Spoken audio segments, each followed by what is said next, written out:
ভাই, আমি কি টাইপের ভুলো মনা হইলে আমার মোবাইল দেখেন পিছনের সিটে আটকায় আছে। আমি মোবাইলটা সিটের উপরে রেখে মোটরসাইকেলটা স্টার্ট দিছিলাম এন্ড আমি ভুলেই গেছি মোবাইল পকেটে ঢুকাইতে।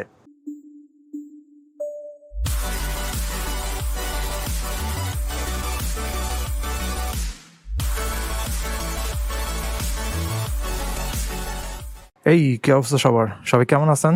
এখন বিকাল টাইম, ফার্স্টে পান্থপথে যাব, তারপরে হচ্ছে পুরান ঢাকা যাবো। মোটরসাইকেল ঘুরতে বাজে 3:36, বাইক স্টার্ট দেই।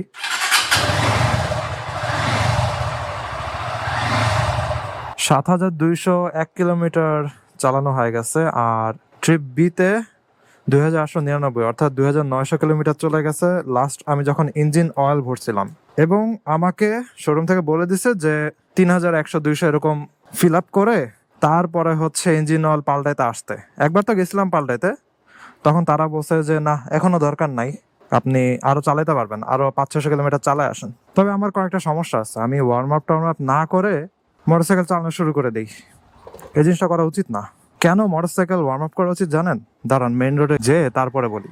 অলরাইট, বের হয়ে গেলাম মেইন রোডে, লেটস গো। এইবার তাহলে আমি আমার কথা কন্টিনিউ করি যে কেন ওয়ার্ম আপ করা উচিত। আপনি মোটরসাইকেলটা যখন চালা টালা রেখে দেন, তখন এটার ইঞ্জিন অয়েলটা আস্তে আস্তে নিচের দিকে নামতে থাকে।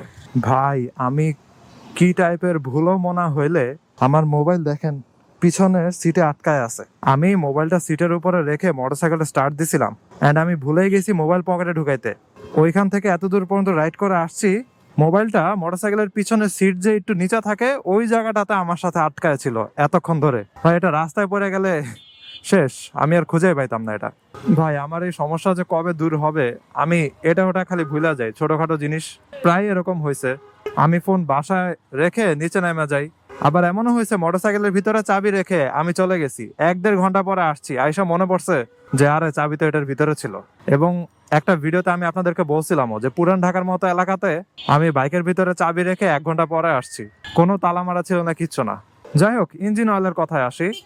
এই ইঞ্জিন অয়েলটা হচ্ছে আস্তে আস্তে নিচে তলানি হিসাবে জমা হয়, কারণ ইঞ্জিন অয়েলটা কিন্তু পুরা ইঞ্জিনে একদম কভার করে থাকে না। কারণ পুরো ইঞ্জিন এর সাইজ বড়, কিন্তু ইঞ্জিন অয়েল থাকা মাত্র হচ্ছে 1-1.5 লিটার। কিছু মোটরসাইকেলে লাগে 900 মিলিলিটার, কিছুতে লাগে 1 লিটার, এরকম আর কি। আর আমারটাতে লাগে হচ্ছে 1 লিটার। তো এখন এই ইঞ্জিন অয়েল একদম নিচে এসে জমা হয় আপনি যখন মোটরসাইকেলটা এনে রেখে দেন। তো সকালবেলা যখন আপনি আসবেন, তখন বাইকটা স্টার্ট দেওয়ার পরে ইঞ্জিন অয়েলটা একটা পাম্প দিয়ে আস্তে আস্তে আস্তে আস্তে উপরের দিকে ওঠে। ইঞ্জিনের ভিতরে সবকিছুকে আস্তে আস্তে লুব্রিকেন্ট করে, লুপ করে। এখন আপনাকে এটাকে একটু সময় দেওয়া লাগবে। তো আস্তে আস্তে পুরাটা সার্কুলেট করবে। দেন আপনি যদি বাইক চালানো শুরু করেন, তাহলে ফ্রিকশন, ঘর্ষণ এই জিনিসগুলো হবে না। কিন্তু আপনি যদি মনে করেন মোটরসাইকেলটা স্টার্ট দিয়েই চালানো শুরু করে দেন ধাম করে, তাহলে কিছু কিছু গিয়ার অথবা কিছু কিছু জায়গাতে দেখা গেলে এখনো ইঞ্জিন অয়েল পৌঁছায় নাই, কিন্তু ওই গিয়ার গুলো আপনি ইউজ করতেছেন, তো ওগুলোতে ঘষা খাবে, ঘষা খেয়ে হচ্ছে আস্তে আস্তে ক্ষয় হবে। তো এই ক্ষয় থেকে আস্তে আস্তে আপনার গিয়ার ফেসে যাওয়ার সমস্যা শুরু হবে। তো দেখবেন যে মোটরসাইকেল পুরান হয়ে গেলে অনেক সময় এরকম সমস্যা দেখা দেয়। কিরে ভাই, আমি কি সামনে রাস্তা দিয়ে ঢুকতে পারবো না? আচ্ছা, এই রিক্সাটার পিছনে ঢুকে যাই। এদিক দিয়ে জ্বালাবি, কিছু করার নেই, সব গাড়ি এসে এখানে ভিড় করছে। যাক, বের হয়ে গেছে, লেটস গো। তো যেটা বলতেছিলাম, দেখবেন যে পুরান অনেক মোটরসাইকেল আপনি সেকেন্ড হ্যান্ডের দোকানে কিনতে গেছেন, ঠিক আছে, যার পরে দেখবেন যে মোটরসাইকেলটা মাত্র মনে করেন 5-10 হাজার কিলোমিটার চলছে, তাহলে তো অত সমস্যার কথা না। কিন্তু আপনি যখন বাইকটা চালাইতে নেবেন, দেখবেন যে গিয়ার ফেসে যাইতেছে, অথবা ক্লাস ঠিক মতো কাজ করতেছে না, অথবা মোটরসাইকেলের সাউন্ডটা অনেক নষ্ট হয়ে গেছে। তাহলে এরকম ইঞ্জিনে তো এটা হওয়ার কথা না, তাই না? তাহলে অবশ্যই এটা আসলে মোটরসাইকেলের দোষ না, এটা হচ্ছে রাইডারের দোষ। এখানে কয়েকটা কারণ হতে পারে। হয় রাইডার মনে করেন রাফ চালাইছে, অথবা হচ্ছে এই যে এরকম যে ওয়ার্ম আপ টর্ম আপ না করে সকালবেলা আসছে, বাইকে বসছে, স্টার্ট দিছে, লেটস গো। এই যে আমি যে কাজ করছি আর কি। যদিও আমি এটা সবসময় করি না, শুধুমাত্র জাস্ট খুবই তাড়াহুড়া থাকলে এটা করি। আর সকালে তো একবার বের হয়েছিলামই, তো ওই সময় মোটরসাইকেলটা গরম হয়েছে এবং ইঞ্জিন অয়েল সব জায়গাতে ছড়াইছে। তারপরে যখন মনে করেন বাসায় এসে আমি 1-1.5 ঘন্টা একটা ব্রেক নিয়ে আবার বের হয়েছি, তখনও কিন্তু এটা লুব্রিকেন্ট অবস্থাতে আছে, লুবিং করাই আছে। তো এবার হচ্ছে আপনি স্টার্ট দিয়ে জাস্ট 30 সেকেন্ড 1 মিনিট করলেই আর প্যারা নাই। তো এই জিনিসটা হচ্ছে আর কি ওয়ার্ম আপ করার গুরুত্ব। লেক আজকে পুরো স্থির, কোনো বাতাস নেই, কিচ্ছু নাই, এবং আকাশে অনেক মেঘ, বৃষ্টি পড়ার সম্ভাবনা অনেক বেশি। লেকের রেলিং এর উপরে এক ছেলে শুয়ে আছে। যাই হোক, আমি সোজা বের হয়ে যাই।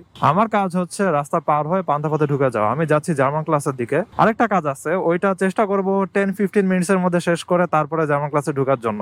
আর এই মান্থে আমার একদিনের জন্য স্ট্রিকটা নষ্ট হয়ে গেল, ডেইলি আপলোড করার স্ট্রিকটা। লাস্টের দিনে আমি কোনো ভিডিও আপলোড করি নাই, কারণটা হচ্ছে আসলে প্রচুর পরিমাণে বৃষ্টির কারণে আমি ক্যামেরা নিয়ে বের হওয়ার কোনো সুযোগ পাই নাই। বের হয়েছি ঠিকই, মোটরসাইকেল চালাইছি ঠিকই, সারাদিনই মোটরসাইকেল চালাইছি, কিন্তু ক্যামেরা বের করার মতো অবস্থা ছিল না। ওয়াও, ওরে জ্যাম রে। আর ওই দিন বলো যে আমি সারাদিনই ভিজছি। আর উদ্ভাসে হচ্ছে ক্লাস শেষ করার পরে উদ্ভাসের একটা সিনিয়র টিচারের হচ্ছে বার্থডে ছিল। তো আমরা যারা ফিজিক্স পড়াই সায়েন্স ল্যাব ব্রাঞ্চে, আমাদের ভিতরে ভালোই পরিচয় আছে এবং ভালোই ফ্রেন্ডশিপ আছে। তো আমার জুনিয়র একটা টিচার তানজিল, ও বুয়েটের, আর যেই ভাইয়ের বার্থডে সে হচ্ছে ঢাকা ভার্সিটির। তো তারা বলতেছে যে ভাই আপনার তো বার্থডে, আপনি খাওয়ান। তো ভাই বললো যে আচ্ছা ঠিক আছে চলো। পরে আমরা বের হয়ে বৃষ্টির ভিতরেই অ্যারাবিয়ান কি যেন একটা রেস্টুরেন্ট আছে, রেস্টুরেন্টের নাম, ওইখানে গেলাম, গিয়ে হচ্ছে চিকেন টিকেন খাইলাম।